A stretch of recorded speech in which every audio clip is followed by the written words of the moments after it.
My name is Sabir Aleem, and I'm the host of The Wise View. The Wise View is a show that addresses community concerns. Those concerns are addressed by a group of men. Men who are actively involved in their community. Men who are seeking to bring about change within the community. Men who have no fear whatsoever of confronting those issues, because we know that if we don't make changes right now, that our communities will continue to deteriorate. Most importantly, you need to understand this. This show is straight from the hip, raw, uncut, no barriers, no restrictions. That which you will find in many other shows. But we're going to tell it like it is right here. And not only are we going to talk about those concerns, we're going to provide solutions. So see, me and my crew, we make it do what it do. Join us for The Wise View. Let's go.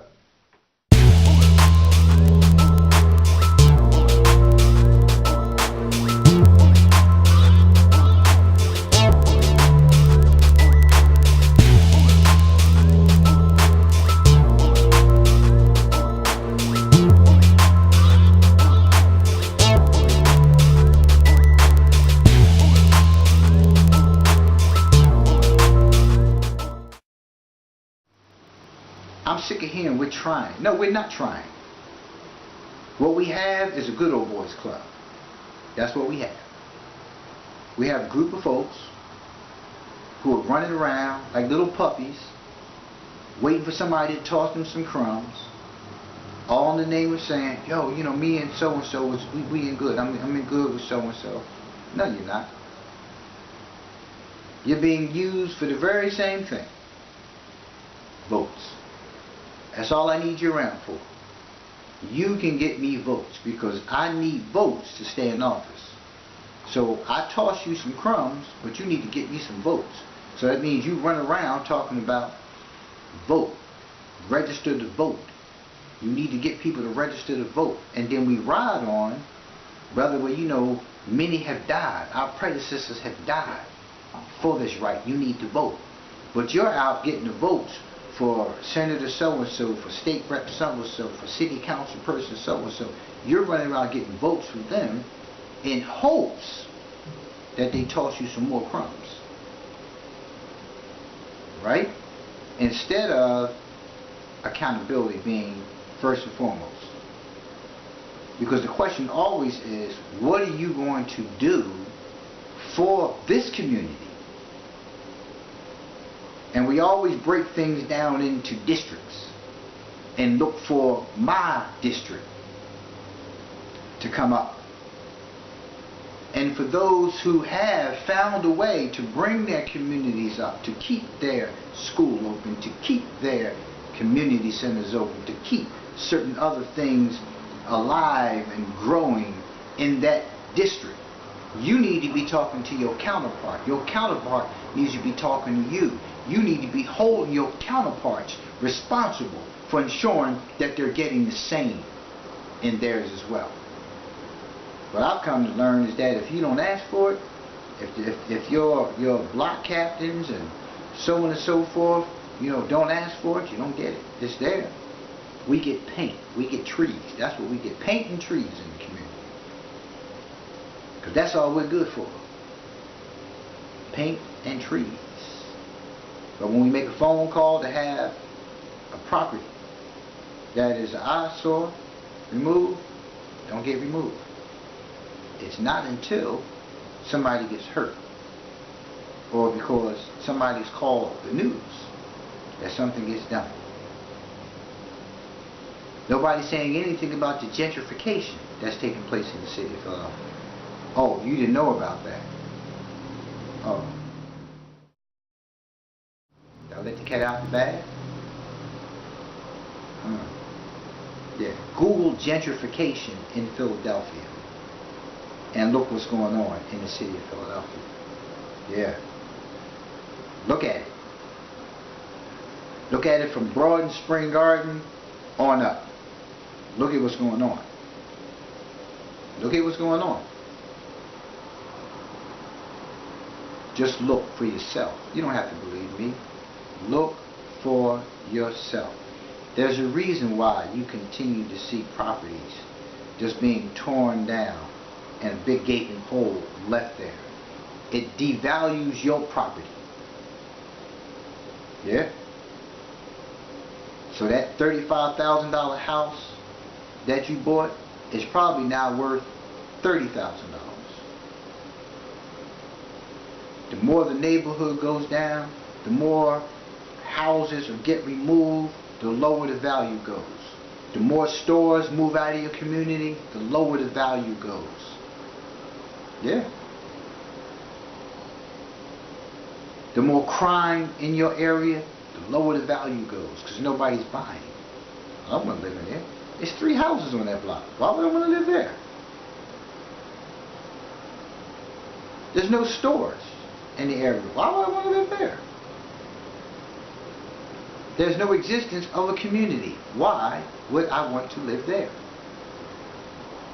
See, we're so smart that we're stupid in so many ways, because we've been duped into believing these folks. And all the while, our communities are being taken right from up under us.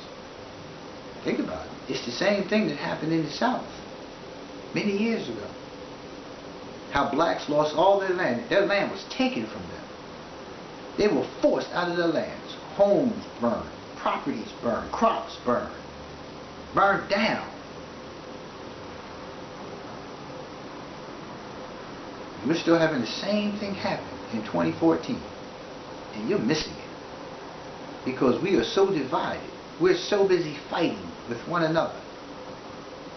And it doesn't make any sense. Doesn't make any sense. None. But you don't want to take a look at those things. You don't want to take a look at those things.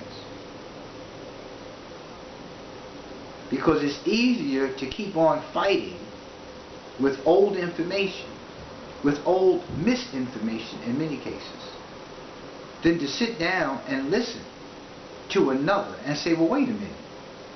You know, I'm seeing that too. I'm seeing that too. See, this just isn't about distrust of one another because somebody has stolen the money, you know, misappropriated. That's not even about that. It goes a whole lot deeper than that. It goes a whole lot deeper than that, man. But it's real basic. It's a real fundamental resolve to all of this. Personal responsibility. Period. You vote for a person, you need to hold them accountable. Period. All that behind closed doors dialogue and all that making up behind closed doors, no, that's not how it goes, man. That's not how it goes. And it really saddens me, you know, to watch this whole Ferguson thing unfold and the lack of outrage that I have seen. We had the fire here in Philadelphia, and Charles Barkley stood up and said, I'm going to pay for the funerals of these families. I'm going to pay for it.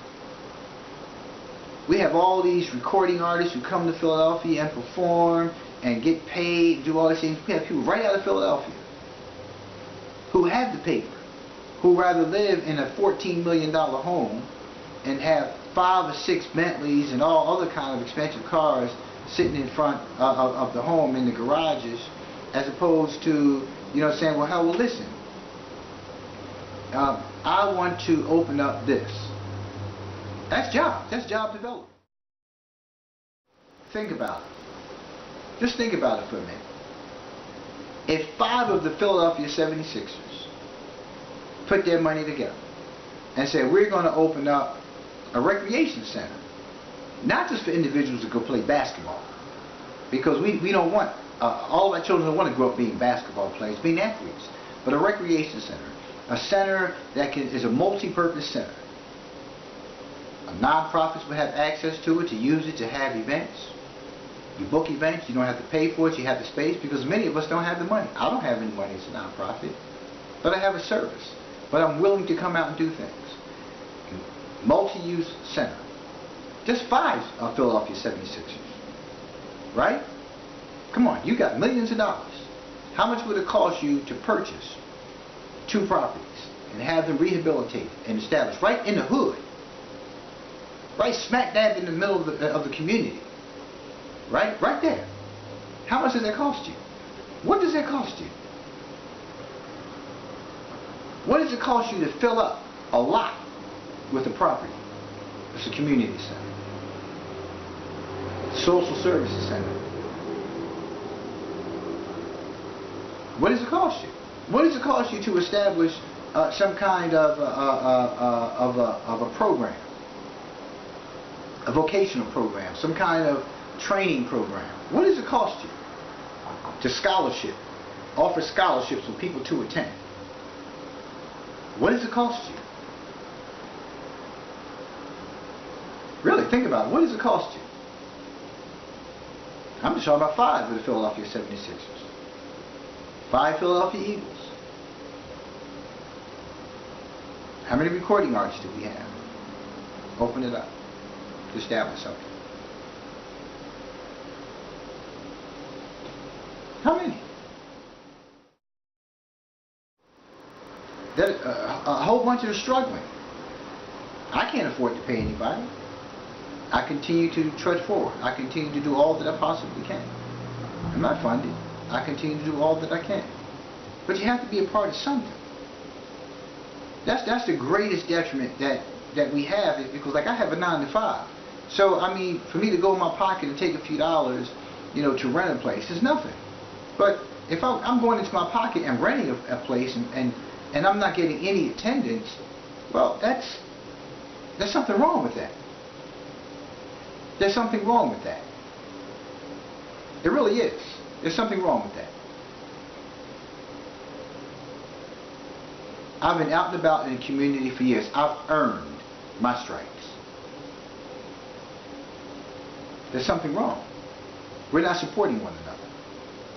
Everybody wants to ask you to support them. When people ask me to support them, I come out. I support their events. When people ask me to come out and do a workshop, I come out. I didn't get compensated for it. I didn't get compensated for it. 98% of what I've done, I've not been compensated. 98% of what I've done throughout the years, I have not been compensated. I'm talking about after funding. And the funding that I had was basically for me to be able to get supplies, equipment, and things like that I still continue to use today. I still continue to use today. So I wasn't funded to do that. I'm not funded to continue to do what I do. I'm not. I'm privileged to do this. Yes, I understand the whole concept of business too, but this is a privilege for me to be able to make every effort at facilitating change in the lives of others. That's my personal mission statement. I'm driven by divine precepts and an undying passion to facilitate change in the lives of others. That is what drives me. My personal mission statement. I don't need to be funded for that, because I'm graced and blessed by God to be able to do it. So I understand business very well. But first and foremost, my existence is because I am blessed by God. I've been through many things in life, many situations in life where I thought I should be dead. There was a time when I didn't want to see 18. There's a time when I didn't want to see 21. There's a time when I didn't want to see the next day. I'll be 54 years old next month. September. I'll be 54 years old. So I'm thankful for where I am. And no, those church bells weren't timed by me. I live across the street from a church, and it's just the church bells going off. So, but again, once again, hey, listen, I'm just saying. So listen, I love my people. And whenever I talk about blacks, I say we. I say us. Us. Because this is, at the end of the day, it doesn't matter what religion you are. It doesn't. It doesn't matter what part of town you live in. It doesn't. None of that matters in the end. In the end, we're all subjected to the same injustices, the same inequalities, the same suffering at the end of the day.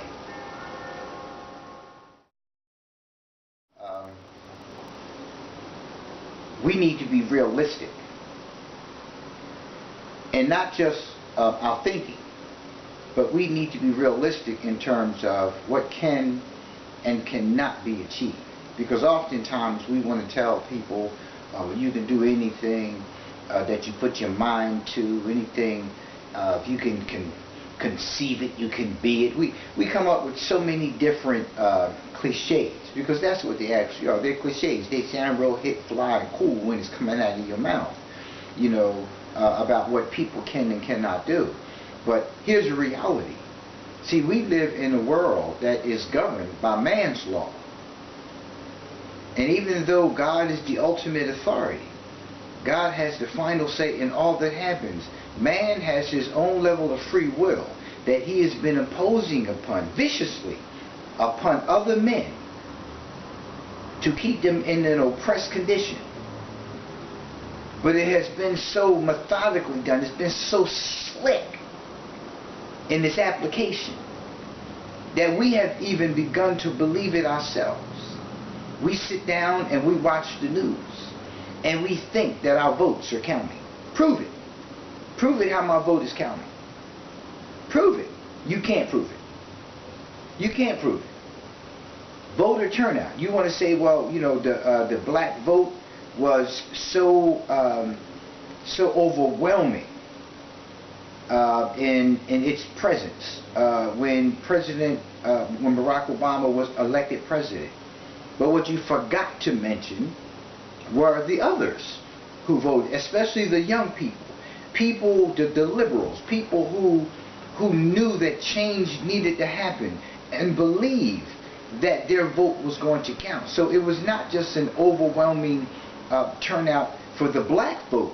There were many whites, Asians, Latinos, and others who showed up, young folks who showed up in record numbers and voted.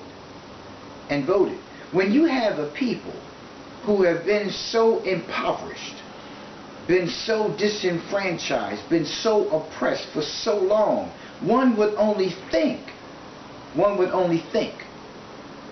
that being in a position of power, that they would make every effort at bringing about change.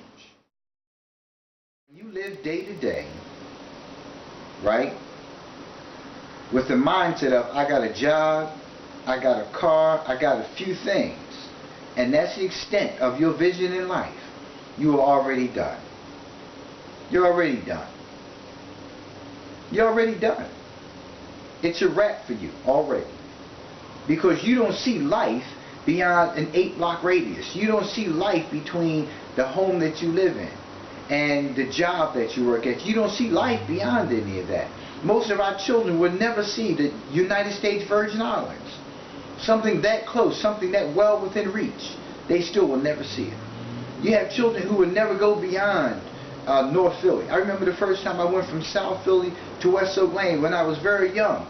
I thought I left the city. I thought I left the city. Matter of fact, I thought I left the state, because I couldn't believe how immaculate these houses were. There was grass, there were driveways, there were garages. I'd never seen those kind of things. Never. When I spent some time living in West Philly, I'd never seen those kind of environments. I lived in a project in South Philly. I'd never seen any of those things. There are children today who will never see that. Who will never see that unless it's on television. Unless it's on television. We haven't established anything in the black community that holds to a standard of being able to help people who you know have been targeted. All of us have credit and debt issues. All of us do. Not just blacks, but all of us do. But primarily in the black community, when you look at how we've been impacted economically, why would there be nothing established in the black community to be able to help folks who have been subjected to so many different things? Bankruptcies, repossessions, failed marriage. Failed marriages alone economically impact a family. Broken families alone economically impact the family. Single parent homes, they're economically impacted. We don't have anything. Our own banks, I'm not even going to name the bank. That's supposed to be a black-owned, operated bank. But if you're holding to the same standards, what difference are you really going to make? What difference are you really going to make? What extension of the hand have you really put into the black community to make any kind of changes? You're holding to the same set of standards. And I'm not telling you to weaken standards and to just accept anything, but when you're aware that certain conditions exist and you don't do anything on your end to try to, make some kind of offerings which will make it a little more easier on people, what's the point? What's the point? We sold all of our mom and pop stores to others, and now we complain that we have Asians, and we have Latinos, and we have Indian, we have others who have set up shop in our communities. We could have bought into a chain of 7-Elevens and things ourselves. Why you want to stereotype another group of people for having done it, and everyone you walk and you say they own it, but how come we don't own any chains? How come we don't have any Dunkin' Donut chains? Why don't we? Why don't we? Think about it, man. We're managing businesses for other people. We're managing businesses for other people. We haven't established anything for our own. Nothing. Nothing.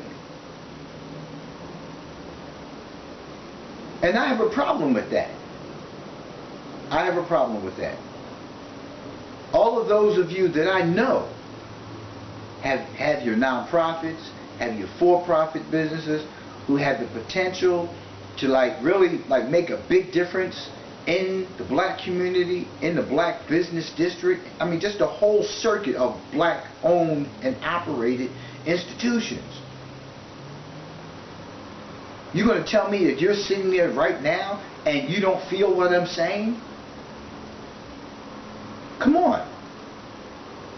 These are facts. These are the facts, man. These are the facts.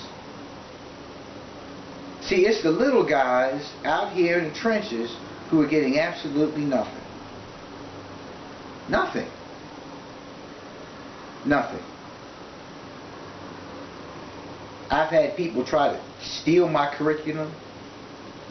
I've had people try to, get me to do things with them and offer me absolutely nothing as an organization.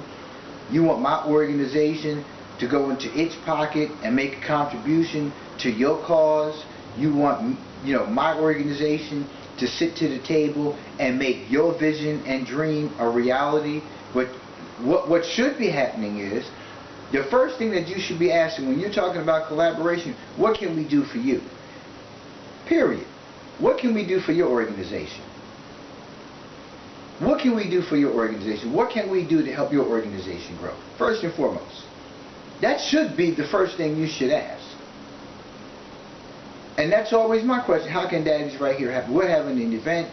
You can come, give you 20, 30 minutes. You can set up a table. Come on and do your piece. Let people know what you're working with, what it is that you're doing.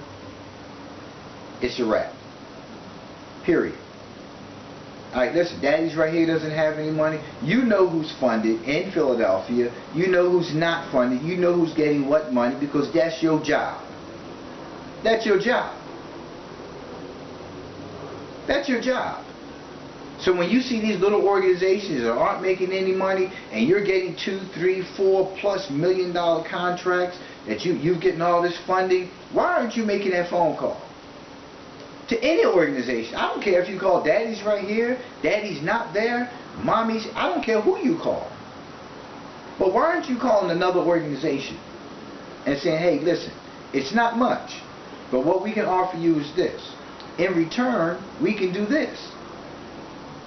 A bartering agreement, some kind of agreement to help that organization get some recognition as well as you. But you rather, in all your arrogance, and you try to do it slickly, in all your arrogance, invite to the table, invite involvement, but give nothing. But give nothing. I'm wrong? Think about it. Think about it. And again, I'm going right back to the same thing. Always want to give crumbs. Crumbs. Crumbs. It doesn't seem to be any care whatsoever about quality. It's all about how much money I can get in my pocket and how little I can spend on making quality service provisions for those individuals who I say are part of my vision and my mission to improving the black community. When it's really come down to how much you can line your pockets with, how many Versace and Armani suits you can wear, how many Cadillacs, Lincolns, Mercedes, BMWs, or whatever it is that you prefer, how many of those can I have in my driveway? How far can I elevate myself above my brothers and my sisters? That's the significance. And I'm saying that in regards to religious institutions as well. See, so when I talk about black leadership, I'm not looking for no damn politician to do anything for me. Not at all. I'm not looking for somebody towards somebody from some organization supposed to represent black people to be that image for me. No, I'm not. I look towards my father. I look towards my uncles. I look towards my nephews. I look towards family members, first and foremost. First and foremost.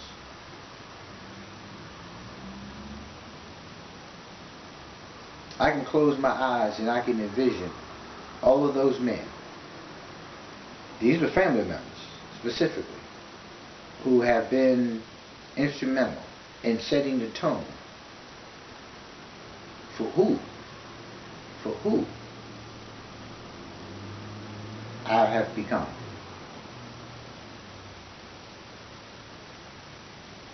Period. Those are the people who are leaders to me. Those are my black leaders.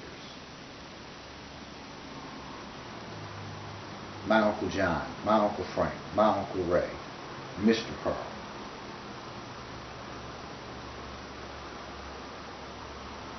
Those family members. First and foremost for me. My father, as short of a time that we did have in our relationship. And even though it came at the later years of my life, those years were very important, very significant, because it left me with something to hold on to other than the things that had been said to me about him through their own experiences, other people's experiences. Because none can replace them. None can replace them. But as a black man, I should be able to see black men my age who can offer wisdom to me and allow me to take that and pass it on to someone else. But that's not going to happen.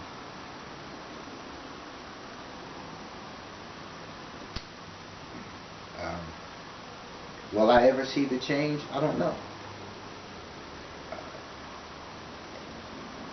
at my age, I'm moving in another direction, and the direction that I'm moving in, into is one that is focusing on peace, serenity, and solitude. Focusing on writing another book, or 2 or 3. Pursuing, maybe even going further into acting. Each venue that I enter into, I meet more people. More positive people, more positive black men. But at the end of the day, no matter what venue I enter into, they all have their limitations. They've all been capped off. Because it's only going to be to a certain point that we're going to make it. It's like it's always that ceiling. Because there's no investment. We, as blacks, we always have to continue to go outside of the black community to excel. To excel. So with the credentials I have, and I see a ceiling, what do you think those who don't even have close to the credentials that I have experience? Just think about it for a minute. If I only have a high school diploma, you can sit back all day long and tell me I need to go to college. You can sit back and tell me all day long, matter of fact, I even need to finish high school. That I need to finish high school. You can tell me those things all day long. But what am I going to? What am I going to? You can't tell me that. You can't tell me that. So we complain about what we don't have all the time. We make everything, racist. And everything that happens that is between blacks and whites is not racist. Maybe race related, but everything is not racist in this content. Because I speak about black empowerment, because I speak of the need for us as blacks to be able to establish within our own communities, banks, grocery stores, jewelry stores, restaurants, all those kind of things that others have clearly established. That doesn't make me racist. Doesn't make me racist. This is something that is race related.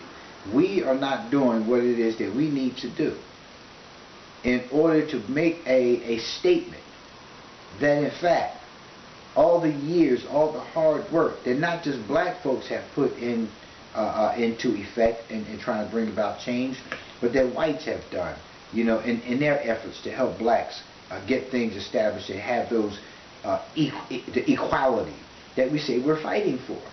All right, you've gotten equality, now what? What have you done with it? What have we done with the equality that we've gotten? You happy just because you can piss in the same bathroom with everybody else?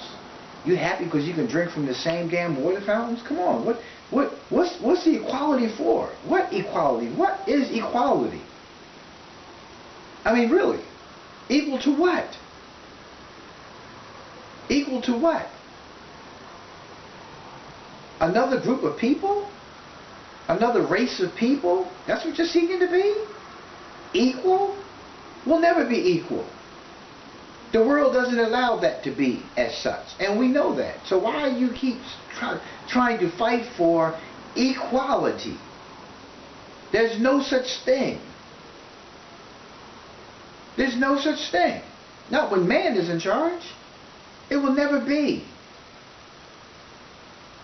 It will never be. It's like shadow boxing. And thinking that one day you're going to be the heavyweight champion of the world, but you never stop shadow boxing. That's all we are doing. That's all this is proven to be. Now, you can sit here and say that I'm wrong, but you haven't proven me wrong. What is so equal about the world we live in? For any group of people. Especially when you have 2% that control everything. What equality? No other group of people is seeking to be equal to anyone else other than us. We're the only ones fighting for equality. Think about it. Think about every other group that has sought to have equal rights. Get them. And we still are fighting for equality. Think about it. Think about over the last 5 years, how many groups you have seen protests in Washington and Harrisburg and everywhere else, right in your own city, who have fought for equal rights, who have gotten them. Think about every other group that has asked for reparations, who have gotten them. And we're still fighting to get ours. What are you really fighting for? You're just fighting to fight? There is no fight.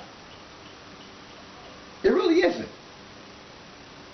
You know and I know that if you have the power to do something, you use that power to help your people.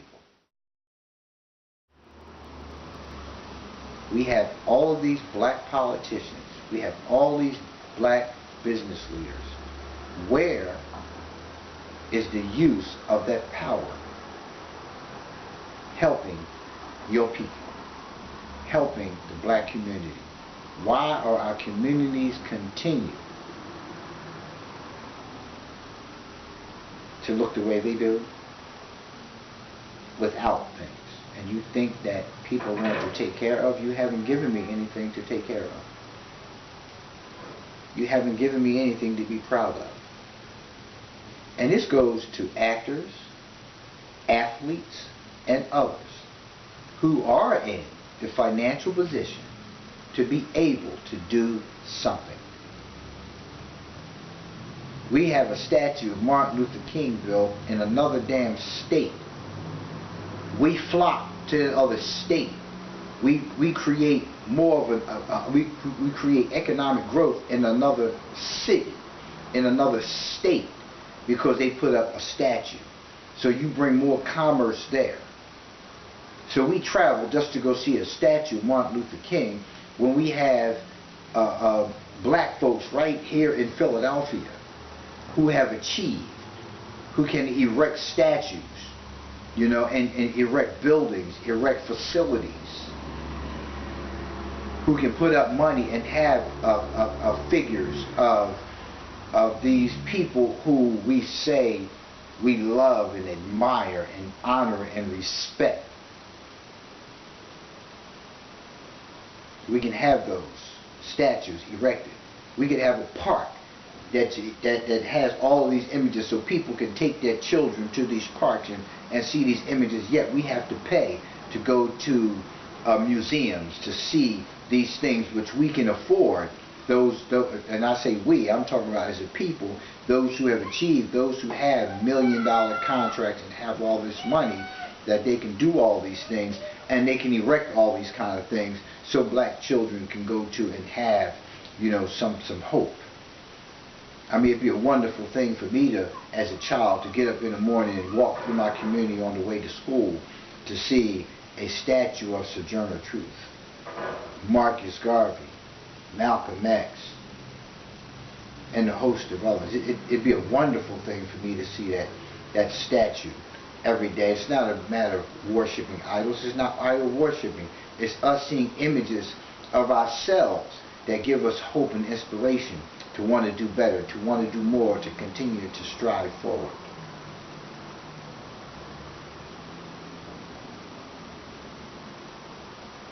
What's wrong with that? Why hasn't it happened? Why hasn't it happened? So you can sit here again and get angry and tell me that I'm airing out black issues, you know, before others, and I shouldn't do that. Our dirty laundry is hanging on the line. If you haven't noticed, the world has seen us in action. This is nothing that you're concealing. It's not being concealed. That's why we're not getting anything. That's why we're stereotyped like we are as a people, as being shiftless and lazy, don't want to work, we'll sit around, you know, get drunk and eat chicken and have babies. That's why that stereotype has been applied to us. That's why those images are shown in the media all the time of us. We're not doing anything to change those images. Think about it. What are we doing to change those images? We don't have anything. All these so-called prominent people running around. You're looking for individual prosperity. You're looking to, to be in the limelight, to be the center of focus, as opposed to being in the background and saying, "Hey, listen, let's get these folks over here, started on whatever their mission is. Let's do some things." We're just not doing things, man. It's disheartening. It really is. It's disheartening. It is so disheartening, man. So disheartening. What has happened to the black community, and what we sit back and continue to let happen in the black community, all in the name of us against them. That's so stupid. It's really stupid, because it's not us against them. It's not us against them.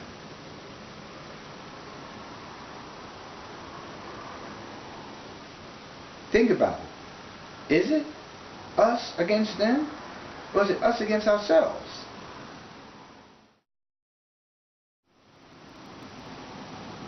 Nobody has stopped us from doing better.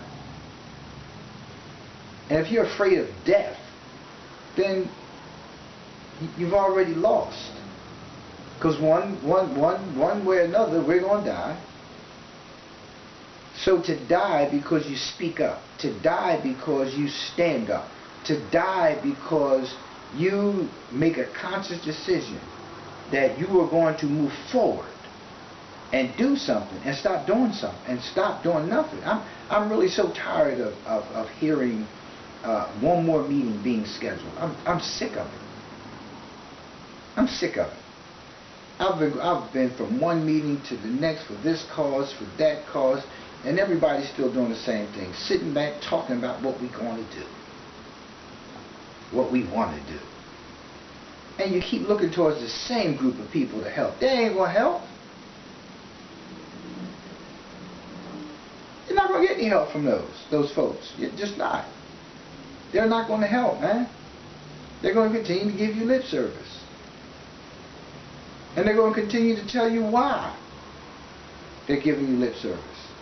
Well, brother, that's not on the agenda. And, you need to understand that. See, that's what's wrong with our people. We don't understand. Nah, I don't. Help me to understand why the conditions exist in your legislative district. As a black man, as a black woman, why these facilities are closed down. Why these facilities are unkempt. Help me to understand that. Help me to understand why the family court system is still in the condition that it's in. Help me to understand why the criminal courts are in the condition that they're in. Help me to understand that, man. Help me to understand that. Help me to understand how you've been a senator, you've been a state representative, you've been in whatever position of politics you've been in for all of these years, and we still have the exact same conditions in so many of our social services, our educational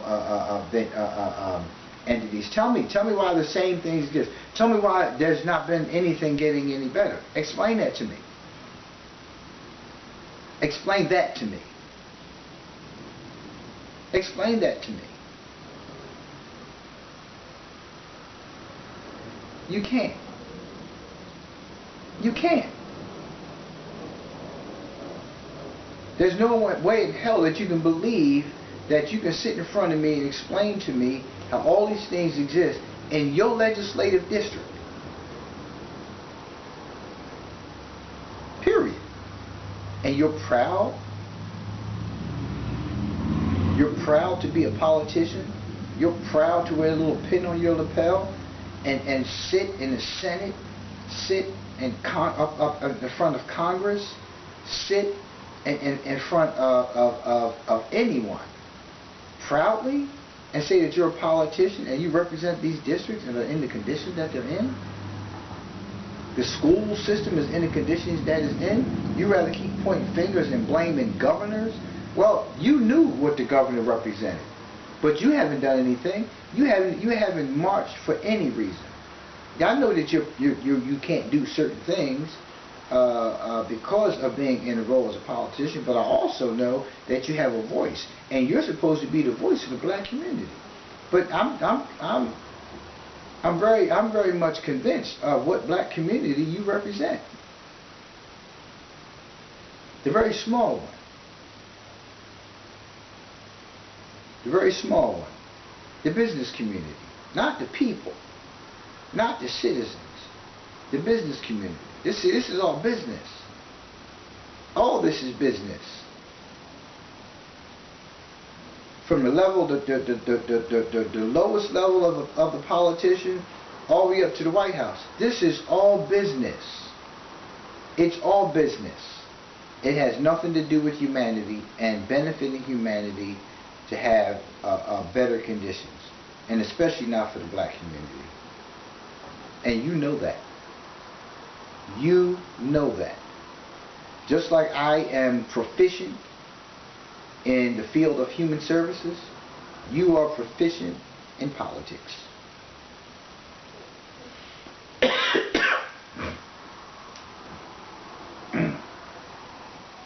When you entered into politics, it was made very clear to you, we're going to back you for this reason and this reason only. And your agenda, once we get you into office, is to appeal to this particular group over here.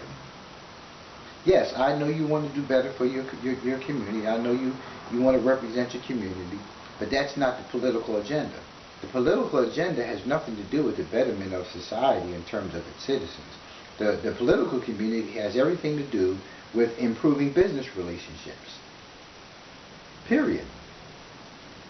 And since the black businesses are almost null and void in terms of being able to excel to the point where it has a real business community, where it has a Wall Street, where it has anything that's indicative of black business success, it's what's the point?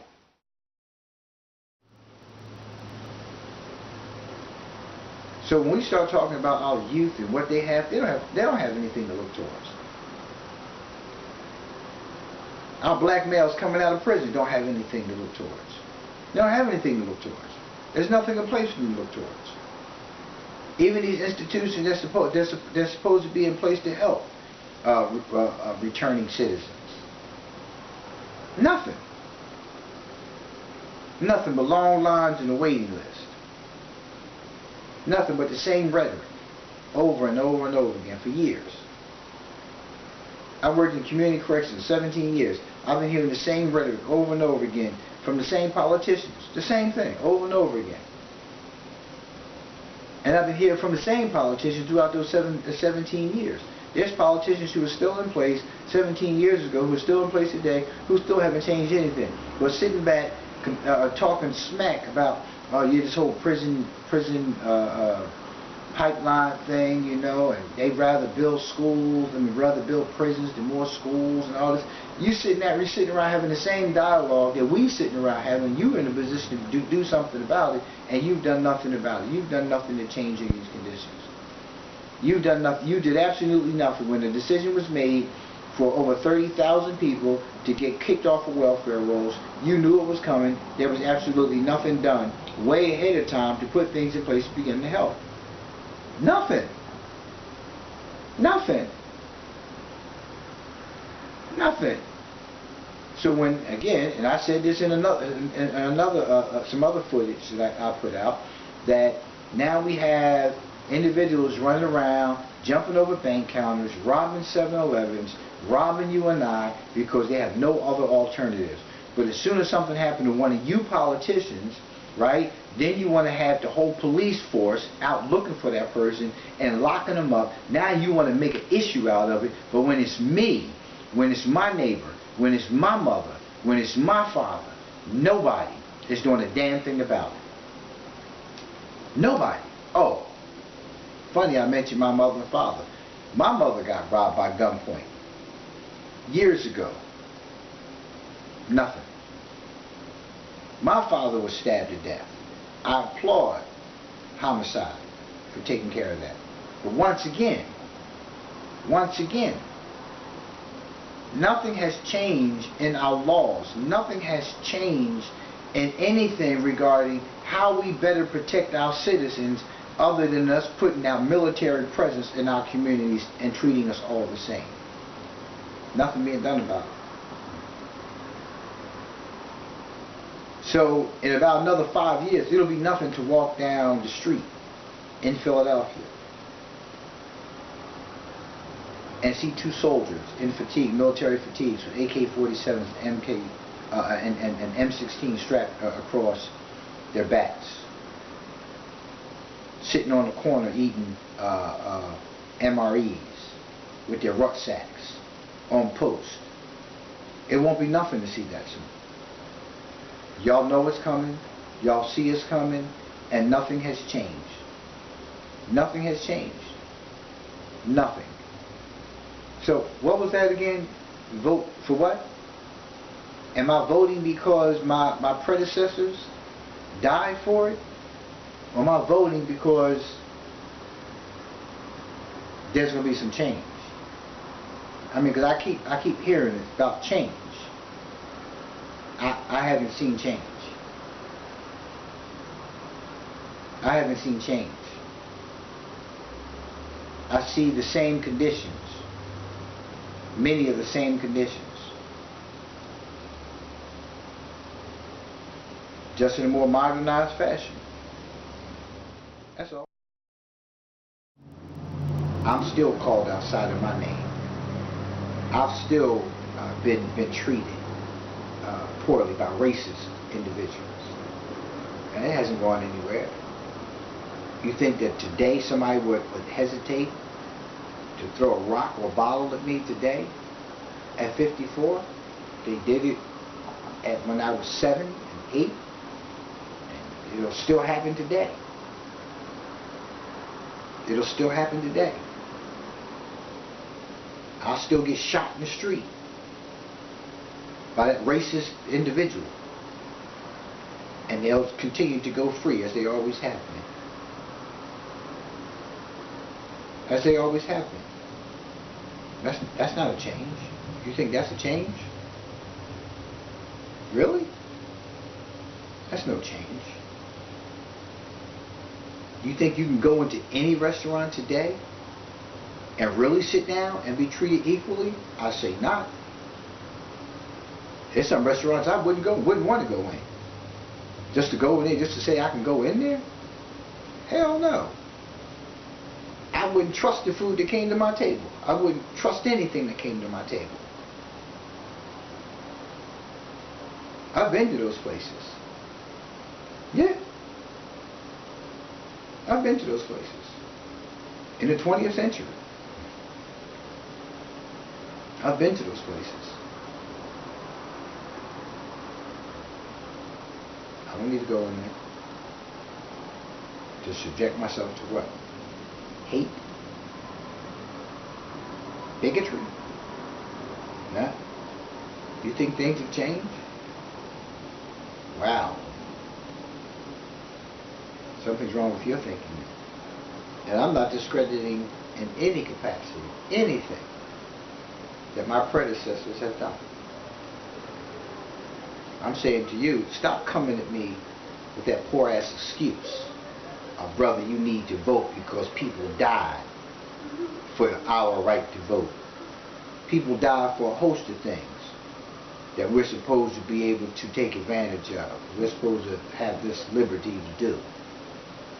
Business included. Prosperity included. And it hasn't happened.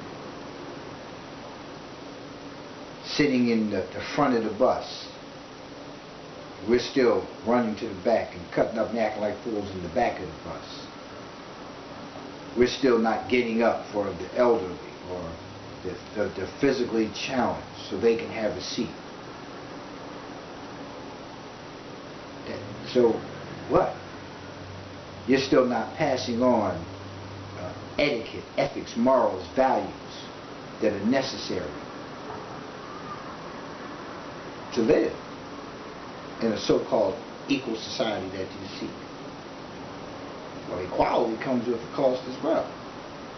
Conduct is important for equality. Conduct is important for equality. Think about it. When you have privilege on your side and you're in the position of a presidency, right? Those people who are so full of hate, those racist, bigot people, will see to it. And they did just as such when they killed Kennedy. Yeah. Privilege. So privilege comes with a cost too. Because when you use privilege as an instrument of power to bring about change in the world, that's not going to happen. And I truly believe that that's the only reason why we still have President Barack Obama in office, that nothing has happened to him. Because there's been no change. There's been no liberties that have been afforded us as a people since he come into office. So he's no threat.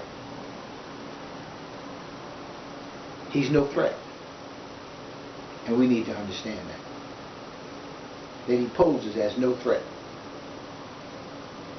Therefore, they'll continue to allow him to stay in office and ridicule him, disrespect him, belittle him, degrade him in every conceivable way they possibly can. But he poses as no threat.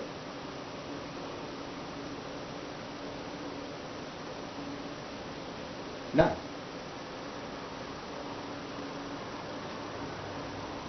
Now, we could be surprised in the forthcoming years, but as it stands right now, it's no threat. It's not a threat.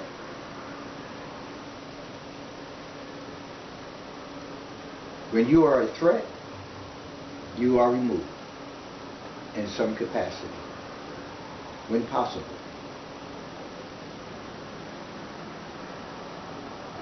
When possible. So, I just hope that any black leader who comes across this footage, comes away from this footage thinking differently.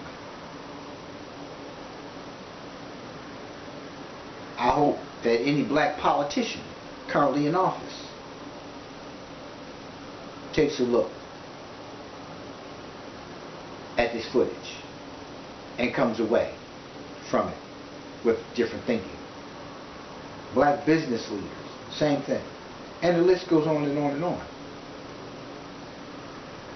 Because I really don't give a damn if you're offended by my comments. I really don't. I don't. I'm offended. I'm offended. I'm insulted that our community, the black community, is in the condition that it is because you have failed us.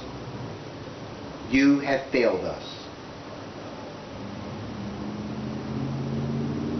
So come on down from your high horse, right? Because you're almost coming anyway. You're on your way. But come on off your high horse. Come on down here with the real folks. Come on down here with the real folks. Enough is enough. I don't want to talk. I don't want to do none of that. I want to work. That's what I want to do. I want to work toward change. I'm tired of talking about what you're going to do. How we know. We already know what to do. We already know what to do. Do it. That's all. Just do it.